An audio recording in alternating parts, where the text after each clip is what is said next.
Nuk dha asë gjë me shkrim, asë një tekst nuk e po. Bile a i hezitoj që do të prezentohet dhe vetëm pas insistimit ton e tregoj emrin.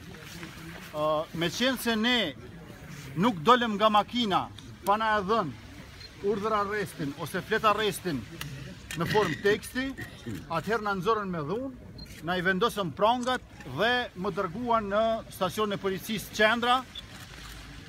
Me që rast më patën thënë që aty në stacionin e policisë ta japim flet arrestin e urdhër arresti. As aty nuk ma dhanë kur far flet arresti, kur far urdhër arresti, por erdhën ja 3 polic të njësisë hetimore për krimet e rënda dhe më dërguan në për disa zyra, në për koridore shumë të gjata, dhe këta më premtuan që së shpejti do të vjen prokurori. Nuk erdhi as prokurori. Pra u ndalova, u arrestova, u lirova pa as një dokument, pa as një tekst të shkruar. Kjo është arbitraritet i plot. Dhe besoj që kjo është një dëshmi se në Kosovë edhe politika është bërë policore, po që besa edhe policia është bërë politike për pasojë.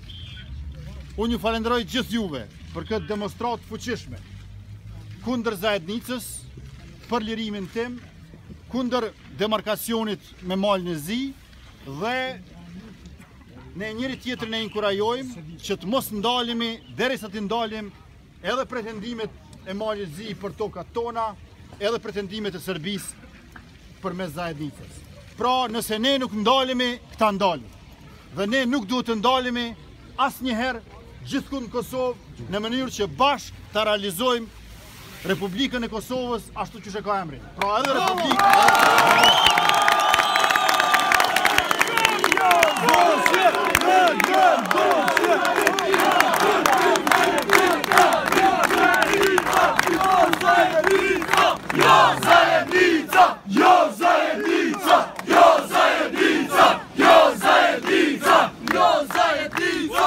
Deri më tash janë mbledhur afër 200.000 nënshkrime në peticionin ton kundër zajednicës dhe demarkacionit të kufirit me malën e zi. Me këtë vendosmëri që e keni treguar ju sonte, nuk ka zajednicë e nuk ka demarkacion që realizohet.